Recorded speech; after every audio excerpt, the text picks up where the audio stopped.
semukama okujanga gy'oli onaze n'omusaayi gwo okusinga byonna ompise mukama okujanga gy'oli onaze n'omusaayi gwo okusinga byonna ompise mukama okujanga gy'oli onaze n'omusaayi gwo okusinga byonna ompise mukama okujanga gy'oli onaze n'omusaayi gwo okusinga byonna kanzije Yesu kanzije gy'oli naza n'omusaayi okusinga byonna kanzije Yesu kanzije gy'oli naza n'omusaayi okusinga byonna kanzije Yesu kanzije gy'oli naza n'omusaayi okusinga byonna.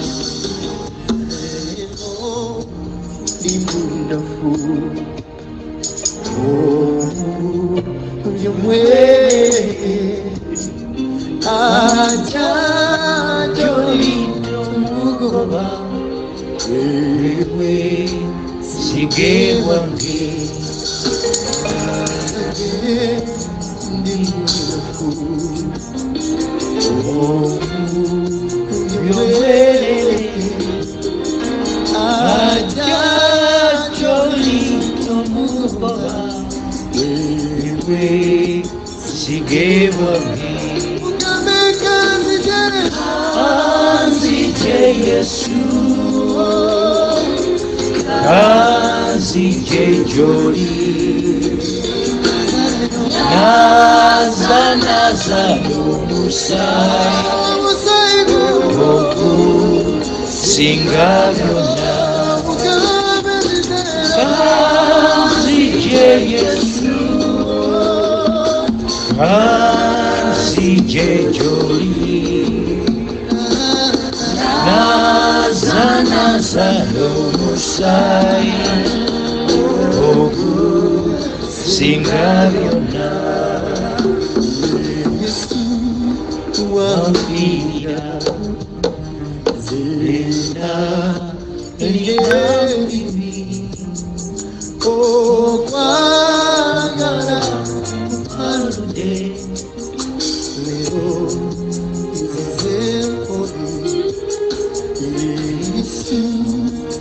wampiira zenda ery'ebibi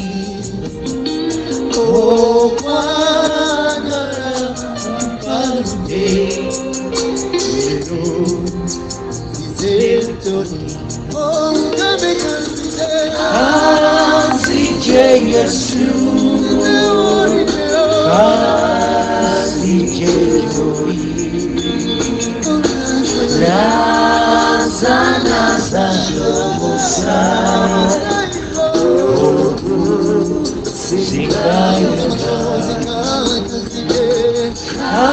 Kanzije Yesu, kanzije joli, naza n'omusaayi ogusinga byonna. Haleluya! Munzikirize nga bulijjo nsooke mbatuuseeko ekiramuso ekinene era ekizito ekijjudde omukwano gwa Yesu, ekijjudde okwagala kwa Katonda, ekijjudde essanyu, ekijjudde amafuta n'amaanyi ag'Omwoyo Omutukuvu okusumulula n'okuwonya n'okukutula enjegere okuva ku bulamu bwaffe ffenna abanoonya Mukama era abaagala Mukama, abavaayo ne tumunoonya mu linnya erisinga amannya gonna erya Mukama waffe Yesu Kristo, nga mbabuuzaako era nga mbalamusaako yonna gye muli eyo ku bugazi bw'ensi eno. Katonda ffe gyaganyizza enjiri eno okutuuka, gyaganyizza okusaba kuno okutuuka, nga mbagamba nti Mukama waffe Yesu Kristo Omunnazaaleesi yeebazibwe, yeebazibwe oyo butuukirivu bwaffe, yeebazibwe oyo eyatufiirira ku musaalaba eggologoosa ffe nga tulina ebibi, najja gye tuli okutununula, okutulokola. Yeebazibwe oyo bulokozi bwaffe, yeebazibwe oyo omusumba w'ekkanisa, yeebazibwe oyo omulyango gw'eggulu, yeebazibwe oyo Jehova Shalom, mirembe gyaffe, yeebazibwe oyo Jehova Jaira, bugabirizi bwaffe, yeebazibwe oyo bugagga bwaffe. Byonna bye twetaaga, byonna bye twagala okufuna, okufuuka, okubeera, byonna biri mu buyinza bwa mukono gwe. Yeebazibwe oyo Jehova Rafa, omwonya w'endwadde zaffe zonna. Emiggo egyakubwa Mukama waffe Yesu Kristo gye gituwonya, gye gitusumulula, gye gitukutulako byonna ebitulondoola, ebikwa, ebisiraani, olutwe.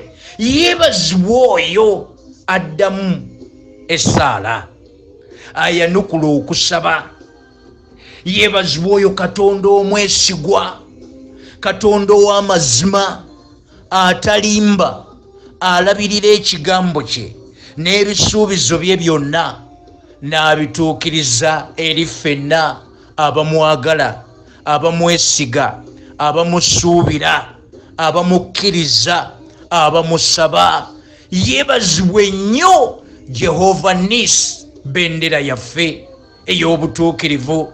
Yeebazibwe oyo butuukirivu bwaffe, yeebazibwe oyo magezi gaffe.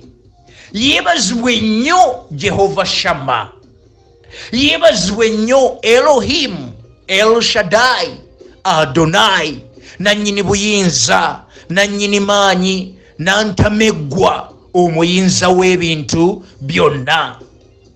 Yeebazibwe nnyo Katonda w'abajjajjaffe Ibulayimu, Isaaka ne Yakobo.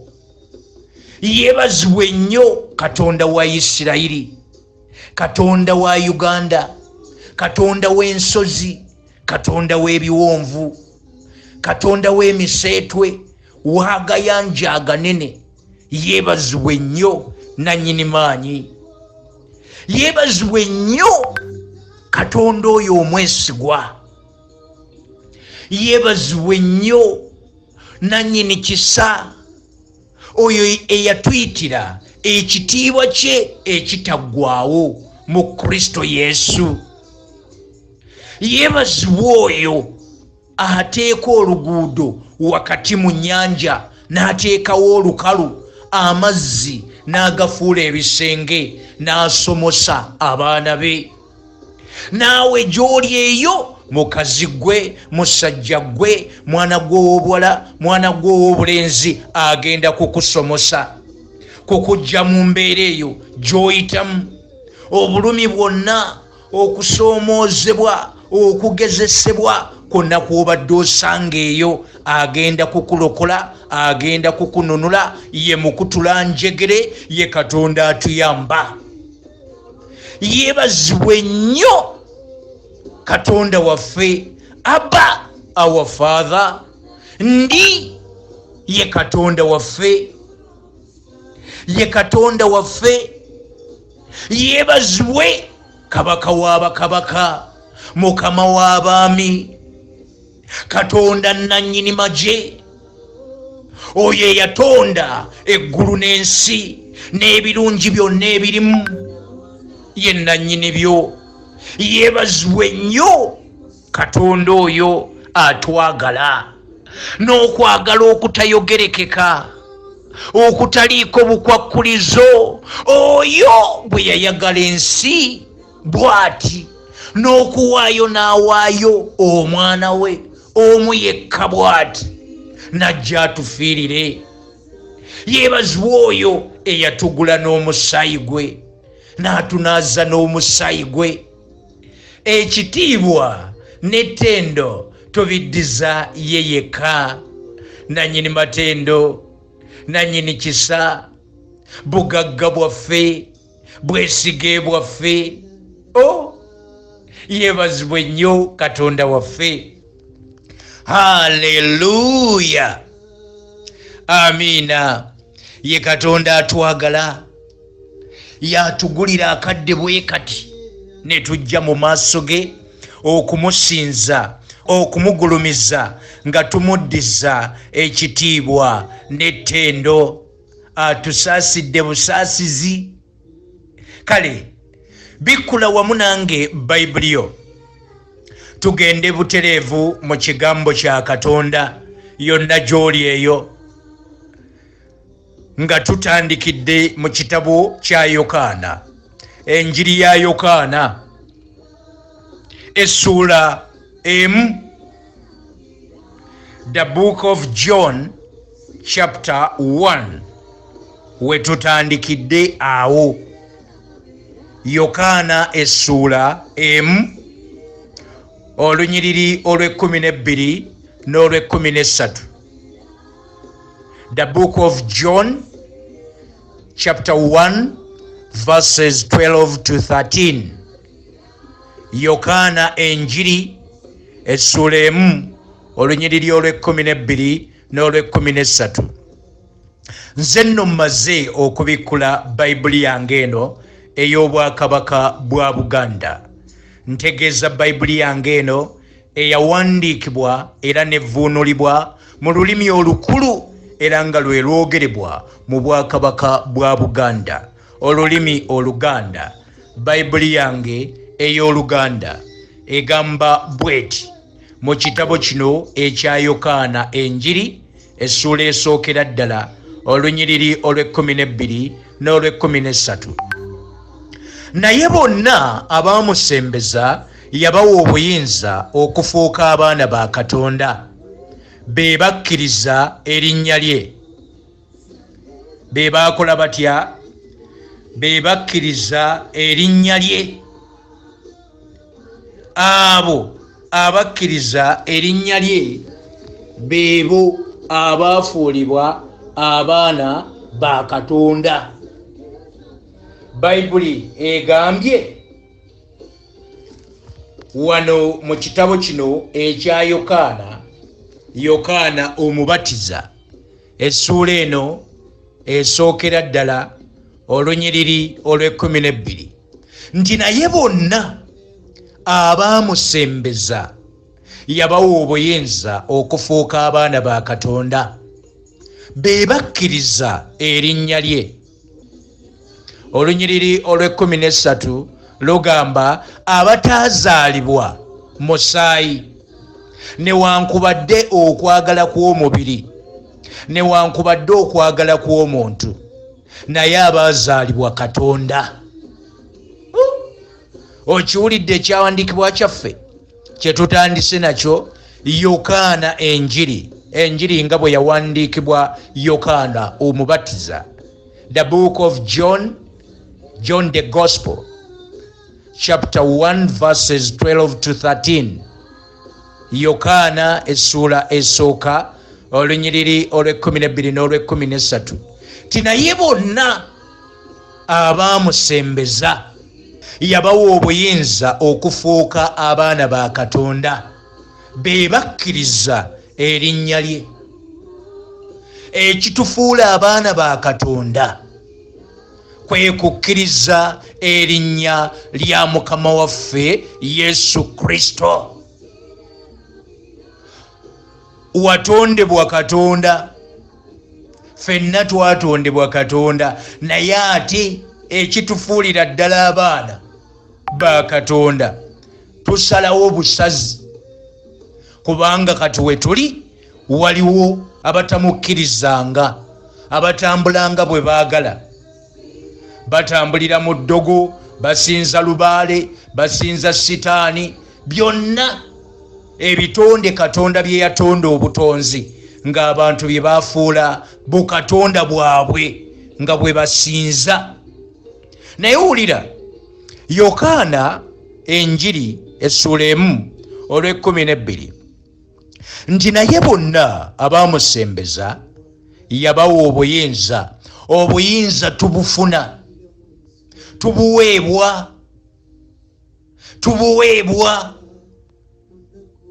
okufuuka omwana wa Katonda. Bubeera buyinza obutuweebwa Katonda waffe nga tukkiriza erinnya lya Mukama waffe Yesu Kristo ne tumusembeza. Mwannyinaze, musajja gwe, mukazi gwe, mwana gwe ow'obuwala, mwana gwe ow'obulenzi, gulawo oluggi lw'omutima gwo, gulirawo Yesu ayingire mu bulamu bwo, omusembeze, omukkiriza ayingire mu ggwe, afugire mu ggwe, naawe oyingire mu ye. Tumusembeze, tuzze bujja endagaano yaffe mu maaso ge. Vaayo yonna gy'obadde wagwira, vaayo mu byonna ebibadde byakubuzaabuza, ofuuke omwana wa Katonda. Atabeera mwana wa Katonda kitegeeza abeera mwana wa Sitaani. Kale ffe tubeere mu baana ba Katonda, tukkirize okusembeza Yesu Kristo mu bulamu bwaffe. Naye bonna abaamusembeza yabawa obuyinza okufuuka abaana ba Katonda. Tumusembeze, tumuggulirewo obulamu bwaffe ayingire, ffe tufuulibwe abaana ba Katonda nga tukkiriza erinnya lya Mukama waffe Yesu Kristo.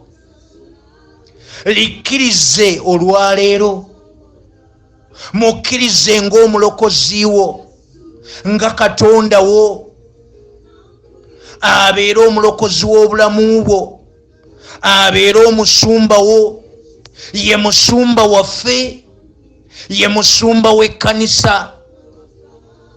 Oyo eyatufiirira mu nsonyi ku musaalaba e Gologoosa.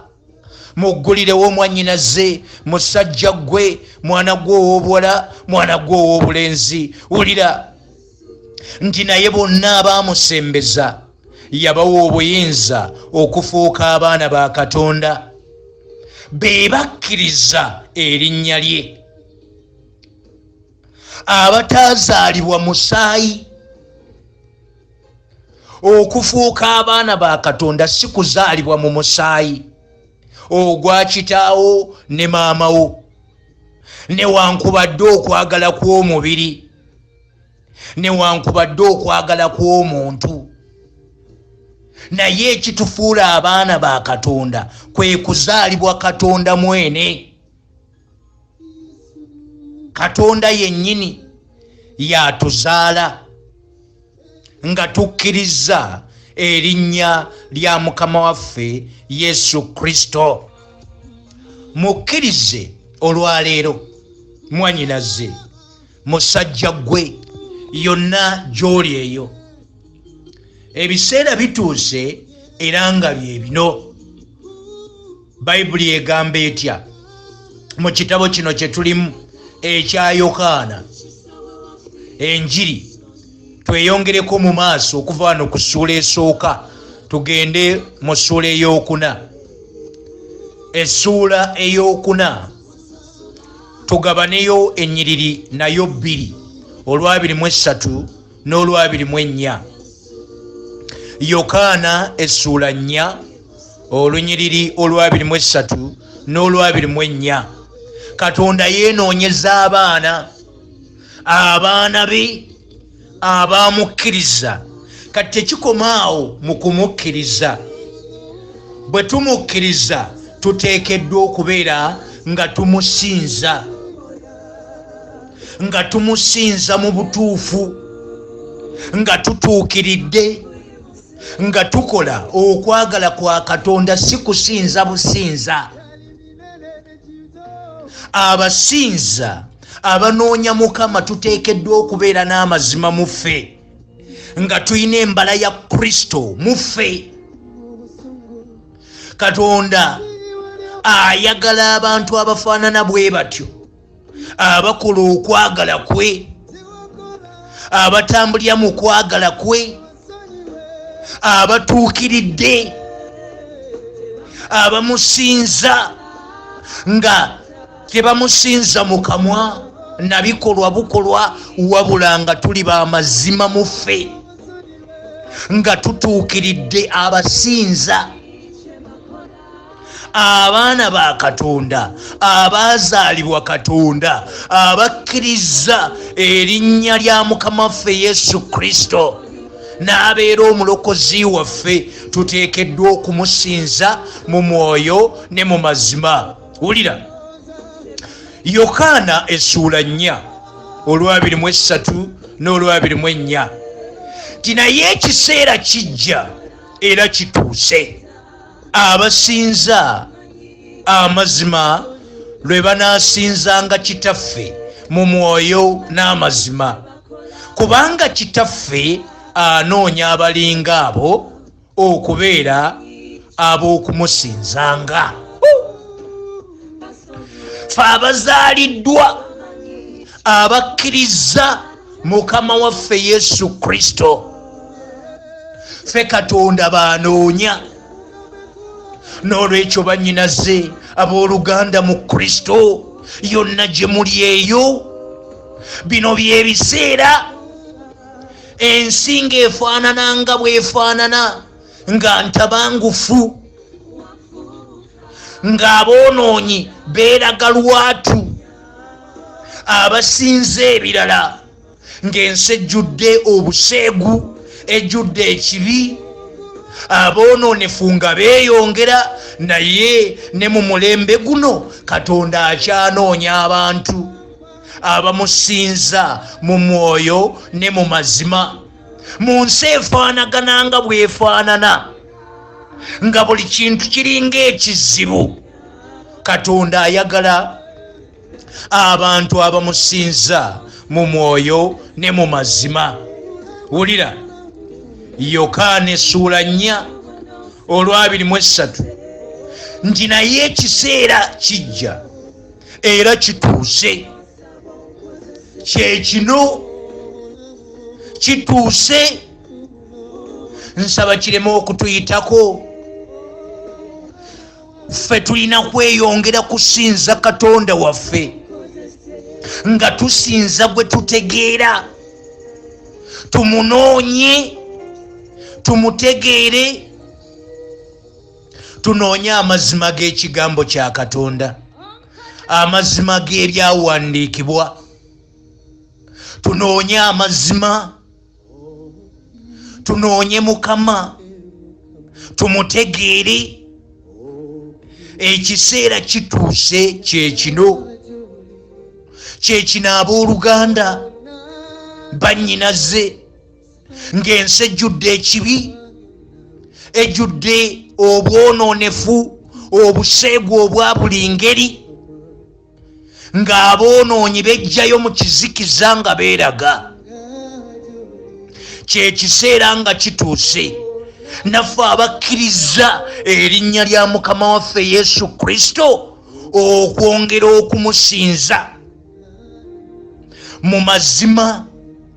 Ekiseera kijja era kituuse. Abasinza amazima lwe banaasinzanga Kitaffe mu mwoyo n'amazima, kubanga Kitaffe anoonya abalinga abo okubeera ab'okumusinzanga. Abamusinza tayagala kusinza businza nti tukola ekikolwa eky'okumusinza, wabula abakola ekikolwa ekyo abamusinza tumusinze nga tutuukiridde, nga muffe mulimu amazima, nga muffe temuli bukuusa. Tusuule ebikolwa byonna eby'omubiri, tubyeyambule, tubyegaane, tubyenenye, tubireke, nti naye ekiseera kijja era kituuse. Abasinza amazima lwe banaasinzanga Kitaffe mu mwoyo n'amazima, kubanga Kitaffe anoonya abalinga abo okubeera ab'okumusinzanga. Katonda gwe mwoyo, n'abo abamusinza kibagwanira okumusinzanga mu mwoyo n'amazima. Embala ya Kristo eteekeddwa okubeera mu ffe, nga tusinza Katonda mu mwoyo n'amazima.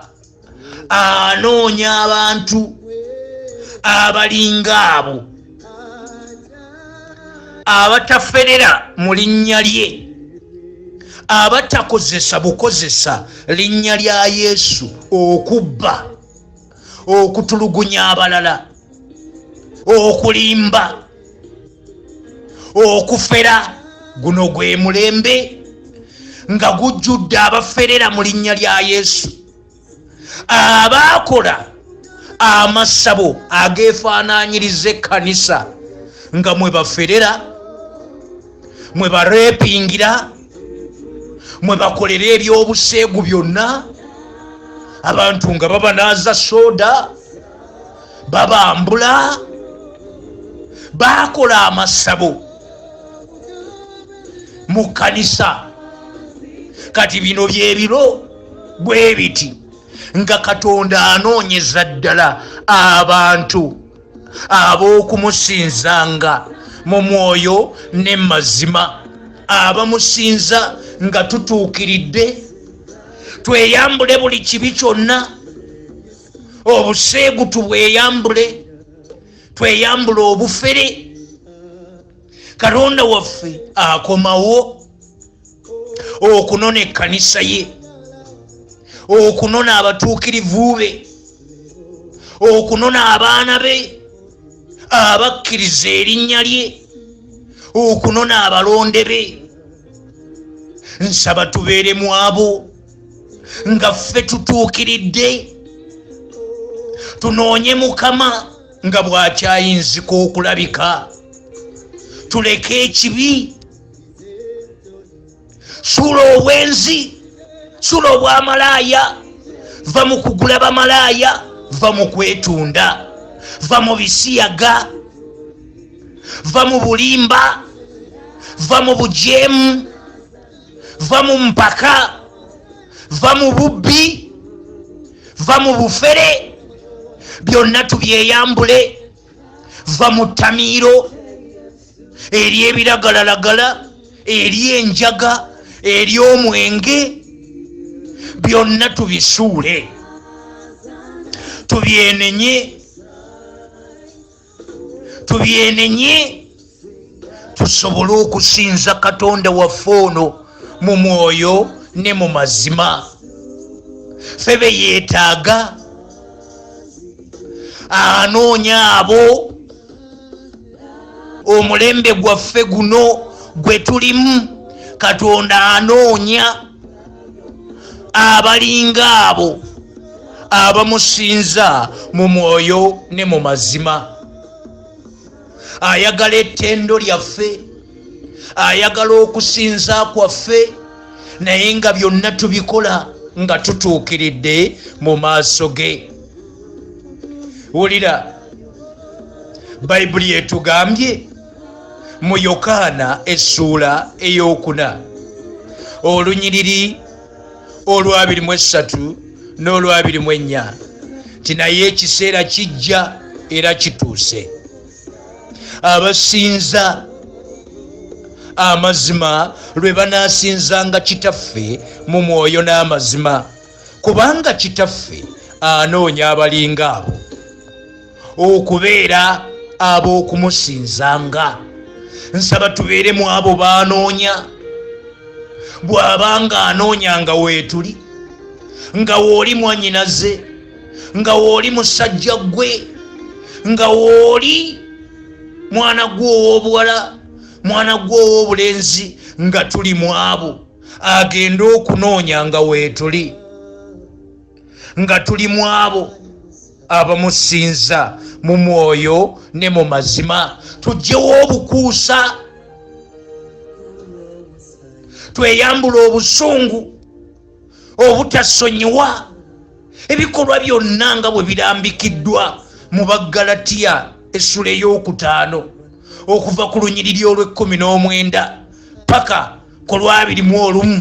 Ebyo ebikolwa eby'omubiri ebyo, okugoberera omubiri, okuwolereza ekibi, okwekkiranya n'ekibi, nga tuwolereza obunafu bw'omubiri, tubireke, tubirwanyise, tubyeyambule, tubisuule, ffe tubale embala ya Mukama waffe Yesu Kristo ey'okwagala, ey'okukkiriza, ey'obulungi, ey'obutuukirivu ebeere mu ffe. Embala ya Mukama waffe erambikiddwa bulungi mu Baggalatiya 5 okuva ku lwa 22 okutuukira ddala ku lunyiriri olwa 23. Olwa 22 n'olwa 23 awo y'embala ya Mukama waffe Yesu Kristo. Baanoonya Katonda waffe gwe mwoyo, n'abo abamusinza kibagwanira okumusinzanga mu mwoyo n'amazima. Toyina bw'ogenda musinza mu mwoyo n'amazima ng'oyambadde omubiri, ng'okulemberwa mubiri. Abamusinza mu mwoyo n'amazima tuteekeddwa okubeera nga tutuukiridde, nga tulina okwagala mu ffe, nga tulina okusanyuka mu ffe, nga tulina emirembe mu ffe, ng'emirembe gya Katonda Jehova Shalom nga gye gifugira mu bulamu bwaffe, nga tulina okugumiikiriza kibala kya mwoyo, mbala ya Mukama waffe Yesu Kristo nga naye eri mu ffe. Katonda waffe ye nannyini kisa, ng'ekisa kye kiri mu ffe, nga naffe tusaasira abalala, ng'obulungi bwa Katonda buli mu ffe, ng'okukkiriza kuli mu ffe, nga tuli bawombeefu y'embala ya Mukama waffe Yesu Kristo, nga naffe tujjudde okwegendereza, nga tulimu abo abeegendereza. Katonda waffe anoonya abalina embala ye, abalina embala ye. Nsaba tubeere mu abo abooluganda bannyinaze, tukiyaayaanire, tukiyaayaanire, tusinze Katonda waffe mu mwoyo ne mu mazima, mu linnya lya Kitaffe n'Omwana n'Omwoyo Omutukuvu. Yonna gy'oli eyo, musajja gwe, mukazi gwe, malirira olwaleero, salawo olwaleero obeere mu abo abasinza Katonda waffe mu mwoyo ne mu mazima. Okkiriza erinnya lye, okulemberwe omwoyo wa Katonda nga tokulemberwa mubiri, nga towolereza mubiri, nga towangulibwa bikolwa bya mubiri, wabula ng'olimu embala ya Mukama waffe Yesu Kristo, amazima ge nga gali mu ffe, mu linnya lya Kitaffe n'Omwana n'Omwoyo Omutukuvu. Katonda Kitaffe, Katonda Omwana, Katonda waffe Omwoyo Omutukuvu, laba ffe tuutuno abaana bo ab'obuwala n'ab'obulenzi, tuzze gy'oli Mukama, otuyigirize okutambulira mu kwagala kwo, okukola okwagala kwo. Tuguddewo enzigi z'emitima gyaffe, yingira mu ffe naffe tuyingira mu ggwe, gwe gwe tusembeza mu bulamu bwaffe. Tuyambe Mukama, otuggyeyo yonna gye tubadde twabulira, tulokole, otununule mu bikolwa byonna eby'omubiri ebibadde byatuwamba, ebibadde bifuga obulamu bwaffe. Tubyenenya olwaleero nga tuzze gy'oli Mukama, otunaaze n'omusaayi gwo guli ogw'omuwendo gwe wayiwa ku lwaffe ku musaalaba e Gologoosa, n'ojja okufiiririra ffe aboonoonyi abatasaana. Mukama, ffe bw'oba oyambula otuggyeko ebikolwa byonna eby'omubiri, tubyeyambula nga tubyenenya mu maaso go, tusaasire Kitaffe mu linnya ly'Omukama wange Yesu Kristo. Saasira, tunaaze n'omusaayi gwo, tuzze gy'oli Mutukuvu wa Isirayiri, tuzze gy'oli otunaaze n'omusaayi gwo, tuzze gy'oli otuwa obuwanguzi. Obuwanguzi bwaffe buva gy'oli, gwe ng'onoonya abakusinza mu mwoyo ne mazima. Wulira omukazi oyo kyakusaba, wulira omusajja oyo ng'akwegayirira. Muwanguze Mukama, tufuule bawanguzi mu linnya ly'Omukama wange Yesu, gwe gwe twakkiriza ebiseera bye bino Mukama, ng'otambula ng'onoonya abo abakusinza mu mwoyo ne mazima. Tukwegayiridde Katonda waffe, totuyitako tubeere mu abo abakusinza. Tuyigirize okukusinza, tuyigirize okukunoonya, tuyigirize okusaba mu linnya ly'Omukama wange Yesu Kristo. Twalize ekisa kyo Mukama, twanirize ekitiibwa kyo kike kimaamire obulamu bwaffe. Twalize ekisa kyo Mukama, engalo y'essumula era ewonya yeegatte wamu naffe Mukama, otuwanguze Mukama. Yeggwe maanyi gaffe, yeggwe ettendo lyaffe, labisibwa Mukama mu lugendo lwaffe luno Mukama. Zibula amaaso gaffe ag'omwoyo, tulabe ebintu ng'eggulu bwe libiraba. Gula amatu gaffe ag'omwoyo, tuwulire eddoboozi lyo era tuligondere mu linnya ly'Omukama wange Yesu Kristo. Sabasaba mwannyinaze, sabasaba mukwano gwange, sabasaba musajja gwe, mwana gwe ow'obuwala, mwana gwe ow'obulenzi. Muyite Yesu olwaleero, muyite ng'ozze gy'ali. Akuyamba mwannyinaze, akuyamba musajja gwe. Mwesige, obwesige bwaffe buli mu Yesu. Yatuyamba, yatulwanirira, yatunaaza n'omusaayi gwe. Mukaabirire olwaleero, mukaabirire mwannyinaze, mukaabirire yonna gy'oli eyo. Obuyambi bwaffe buva gy'ali. Ye Katonda atuyamba, ye Katonda atusumulula, ye mukutula njegere, akutula agajegere gonna. Mukaabirire olwaleero, azze okukuyamba. Mukaabirire, mutegeeze ensonga yeeyo gw'abadde atambulira mu kwemulugunya, mu butakkiriza. Komawo eri Yesu, muyite olwaleero mu nsonga yeeyo akuyamba, mu nsonga za famire yo ez'amakaago ezikwatagana n'abaana bo n'omwami wo ne mukazi wo. Muyite mu projects zo zonna, mu mirimu egyo gy'okola, mu kampuni zo. Yita Yesu,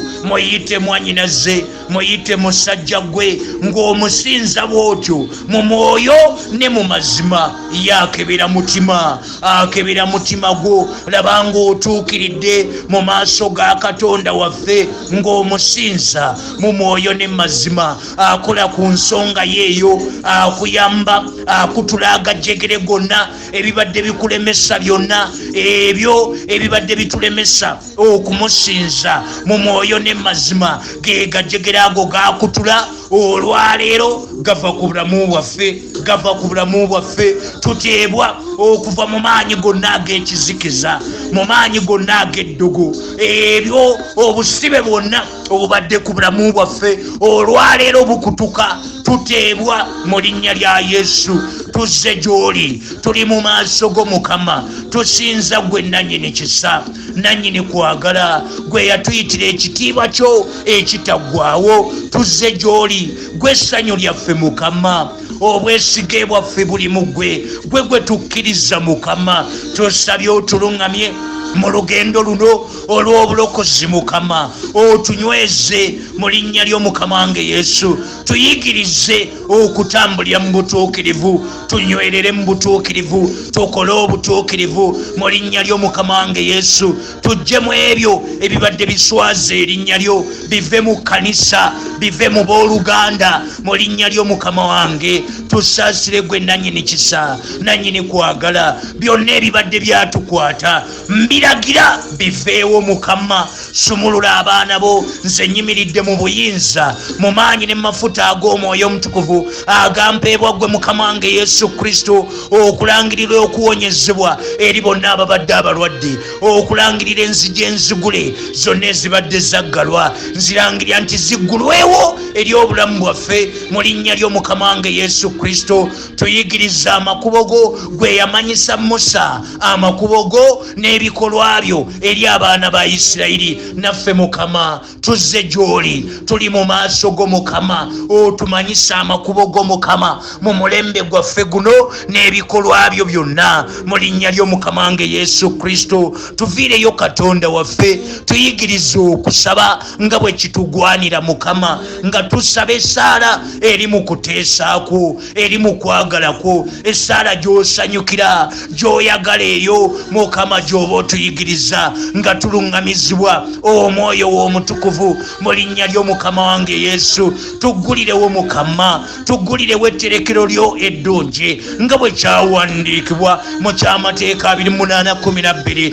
ty'onootuggulirangawo etterekero lyo eddungi Mukama. Ffe n'otufuula abawola amawanga nga tetukyewola Mukama. Tuggyeko ekikoligo ky'obwavu, eky'amabanja, obusibe bwonna bwe tubadde twasibirwamu mu mabanja, mu bwavu, ekyo tukikutula olwaleero kiva ku bulamu bwaffe mu linnya ly'Omukama wange Yesu. Tuzze gy'oli Mukama, ye gw'oli mu byonna bye twetaaga. Gwe Jehova Jaira, bugabirizi bwaffe, bugagga bwaffe. Tuzze gy'oli, tusaasire Mukama. Emirimu gye twetaaga giva gy'oli Mukama, ye gwatuwa promotion Mukama. Tuggulirewo oluggi lwa promotion, otukuze Mukama.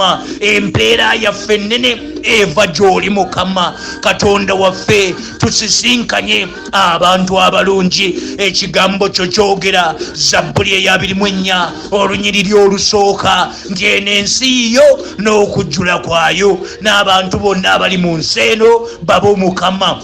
Erino Mukama, ffe tukwegayiridde tusisinkanye abantu abalungi, omuli abaddugavu, omuli abazungu, abo abali mu kuteesaako, abali mu kwagalako, abo be weesigisizza n'ebyo bye twetaaga, amagezi ge twetaaga, skills ze twetaaga, equipment ze twetaaga, materials ze twetaaga. Abo Mukama bw'oba oleeta gye tuli, bw'oba otusisinkanya Mukama, tusisinkanye n'abantu abo vision helpers ebirooto by'otwesigisiza nabyo okwolesebwa kw'otwesigisiza nakwo obuweereza bw'otwesigisiza nabwo twetaaga abantu abo abantu Mukama b'otadde mu magenda gaffe abalungi abo tubeetaaga Mukama tubeetaaga tubasumulude tubayise ba vision helpers ba partners in ministry ba partners in development ba business partners Mukama tubayise okuva gy'oli tubalangiridde mu linnya lyo tubasumulude yegwe sponsor asinga yegwe donor asinga Mukama Bonna yegwe bugagga bwaffe tubuyise obugagga obuva gy'oli tusumuludde dola tusumuludde paundi tusumuludde euros tusumuludde sente za Uganda ez'amawanga agatwetoolodde agatuli okumpi n'ewala tuziyise tuyise omukisa gw'ensimbi omukisa gwa sente mu projects zonna z'otwesigisiza nazo mu birooto by'otwesigisiza nabyo Mukama tuyise obugabirizi obuva gy'oli obuva mu mukono gwo ffe tuli bbumba mu mukono gwo Mukama otugabirire Mukama tugabirire Mukama tugabirire mu kapito gwe twetaaga tumuyise okuva gy'oli gabirira Mukama yegwe ekyokuddamu kyaffe yegwe ekyokuddamu kyaffe fe abakusinza Mukama tuyigirize okukusinza mu mwoyo ne mu mazima mu linnya ly'Omukama wange Yesu tuyigirize fe abaana bo abakkiriza erinnya lyo yegwe mulokozi waffe yegwe butuukirivu bwaffe yegwe musana gwaffe tuzze gy'oli otuyambe gw'otulinako pulaani ennungi ng'ekigambo kyo bwe kiri bwe kyogera mu Yeremiya 29:10 yegwe Katonda atulinako ebirowoozo ebirungi ebiteeso ebirungi bye wateesa byonna gye tuli bye watuteeseza bye wayogera ebisuubizo byo Mukama bye biba bituukirizibwa eri ffenna abaana bo abazze okukusinza fe abakusinza abakunoonya abakusinza mwoyo ne mazima tuukiriza pulaani zo ebirowoozo byo ebiteeso by'otulinako Mukama future yaffe ebeere ennungi amagenda gaffe gabeerenga gayeruliddwa Mukama omusana ogw'obulokozi gutwakire mu magenda gaffe fe olugendo lwaffe tuluyiringisiza ku ggwe Zabbuli 37 olwokutaano twesize ggwe Mukama okutuukiriza amagenda gaffe okutuukiriza okwolesebwa kw'otwesigisiza nakwo ebirooto by'otwesigisiza nabyo obuweereza bw'otwesigisiza nabwo Mukama tusabye amagezi agava gy'oli okutegeera n'okumanya ebiva gy'oli tuyisa amagezi tugalangiridde mu linnya lyo tuyisa omukisa gw'otogattako buyinike ngero 10:22 gwe tusumuludde gwe tulangirira gwe twerangirirako Mukama ku bulamu bwaffe ne mu mirimu gyonna gye tukola tulangiridde Mukama omukisa gwo eri baboosi baffe bakama baffe betuweereza nabo betukola nabo Mukama bawe ekisa bawe omukisa tugulangiridde gye bali ne bakozi bannaffe bonna tubayimusa mu mikono gyo mu linnya ly'Omukama wange Yesu bawe omukisa basisinkane yonna gye bakolera mu linnya ly'Omukama wange Yesu lwe oli makosakaya rebrokosetekeya Katonda ffe tulangiridde okuwangaala nga tusazaamu emyoyo gyonna egyo egitta abantu nga bakyali bato omwoyo gw'okufa n'okufiirizibwa ogwo ffe tugwekutulako tugusazaamu tulangiridde Mukama otukkusa obulamu ate otuwa obulamu obugasa tweyongera okugasa ekkanisa tweyongera okugasa omubiri gwa Kristo tugasa abooluganda tuwa omukisa omungi ate naffe otufuula omukisa eri abooluganda eri banneyiba baffe omuliro gwake nga gwokya emisambwa n'amagine agatwetoolodde tulangiridde omukisa mu banneyiba baffe baffe, yingira mu bikomera, yingira mu mizigo, yingira mu mayumba gaabwe. Waliwo boofulumya emizigo Mukama ng'obajja mu bupangisa, ng'obagulira ettaka. Tuliyisa ettaka ery'ekyapa nga liri mannya gaffe, ebyapa by'ettaka nga biri mannya gaffe, endagaano z'ebibanja nga ziri mannya gaffe, endagaano za poloti nga ziri mannya gaffe. Tuyisa entambula Mukama, tuyisa entambula eva gy'oli, otuwe entambula mu linnya ly'Omukama wange Yesu. Jjawo ennaku ebibadde bireeta ennaku, okunyiikaala, okwemulugunya, obutakkiriza, ebireetera abaana bo okubackslidinga, okugwa, okuva ku Katonda, okuva mu lugendo. Ebyo ffe tubyekutulako era tubisazzaamu eri obulamu bwaffe. Tulangiridde omukono gwo Mukama, gutuwanirire, gutuviireyo Mukama, gutuviireyo Mukama, otunyweze mu lugendo luno mu linnya lya Kitaffe n'Omwana. Mwebaze mwannyinaze, tandika okumwebaza. Mwebaze olw'essaala eyo gy'osabye, musajja gwe, mukazi gwe, mwana gwe ow'obuwala, mwana gwe ow'obulenzi. Mwebaze oyo nannyini buyinza, nannyini maanyi, nannyini kitiibwa, oyo eyatuyitira ekitiibwa kye ekitaggwaawo mu Kristo Yesu. Mwebaze ng'owanisa emikono gy'omu mu bbanga. Tulangirire era tusabe essaala eri gye yatuyigiriza Mukama waffe Yesu Kristo, etegeeza kikulu nnyo mu kukkiriza kwaffe ffe ng'abaana abaazaalibwa Mukama waffe Yesu Kristo, abaazaalibwa nga tukkiriza erinnya lye, abaazaalibwa Katonda. Essaala yetegeeza kinene nnyo gye tuli, kyetuva tuwanika emikono gyaffe mu bbanga, tugirangirire, tugisabe nga tugamba nti Kitaffe ali mu ggulu, erinnya lyo litukuzibwe, obwakabaka bwo bujje, by'oyagala bikolebwe wano mu nsi nga ffe tubikola, nga bwe bikolebwa eyo mu ggulu.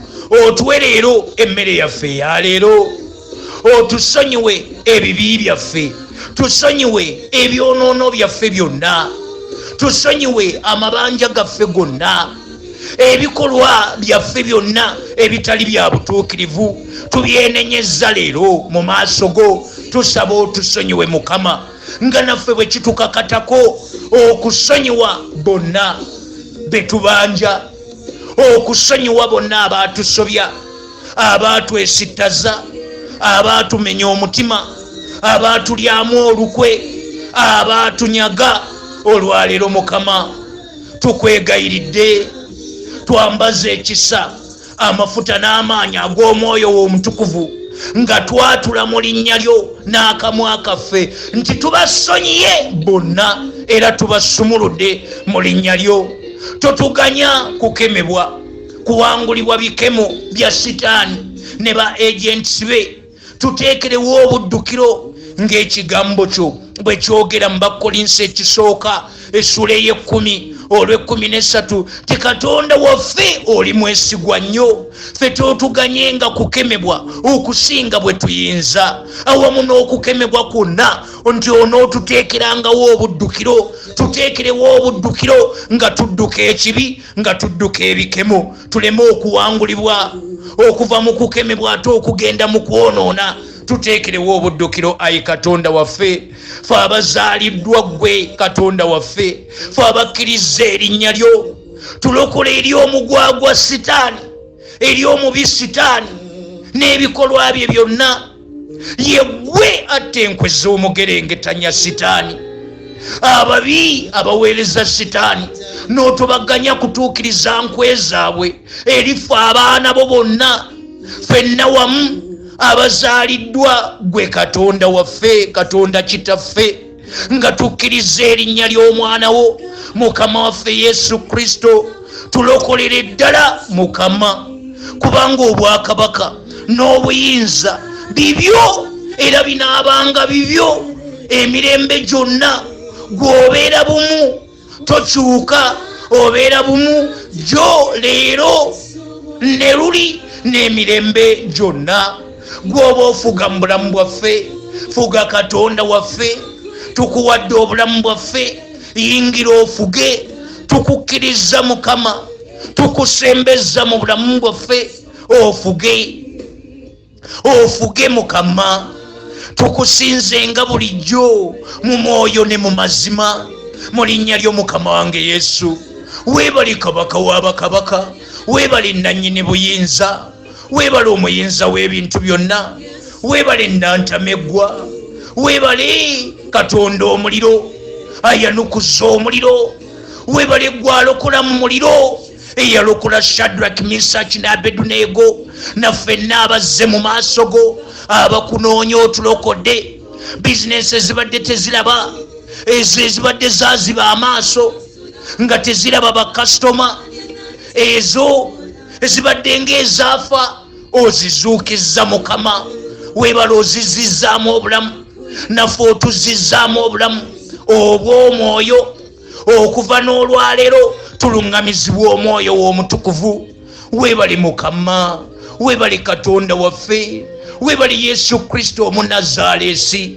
Ekitiibwa n'ettendo byonna tubizza gy'oli mu linnya ly'omukama wange Yesu Kristo. Ffenna ne tugamba nti ekisa kya Mukama waffe Yesu Kristo n'okwagala kwo Ayi Katonda waffe n'okussa ekimu okw'omwoyo w'omutukuvu bibeere naffe ffenna n'eri abooluganda bonna emirembe n'emirembe, emirembe gye gitaggwaawo mu Kristo Yesu. Amiina.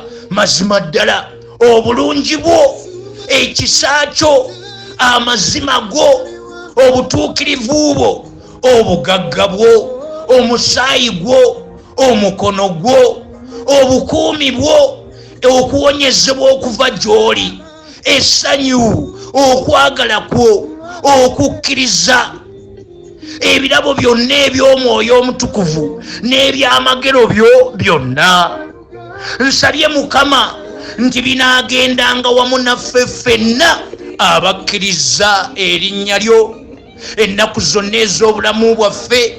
Naffe tunaatuulanga mu nnyumba yo Ayi Katonda waffe, ne tukutendereza, ne tukusinza, ne tukuddiza ekitiibwa n'ettendo ennaku zonna ez'obulamu bwaffe okutuusa ku nnaku ennyingi. Ekitiibwa kibeere gy'oli Ayi Katonda Kitaffe, n'eri omwana wo omu bw'ati, omu yekka, Mukama waffe Yesu Kristo era omulokozi waffe, n'eri omwoyo wo omutukuvu nga bwe kyali olubereberye, bwe kiri ne kaakano, bwe kiribeera emirembe n'emirembe, emirembe egitaggwaawo mu Kristo Yesu. Ffenna ne tugamba nti amiina.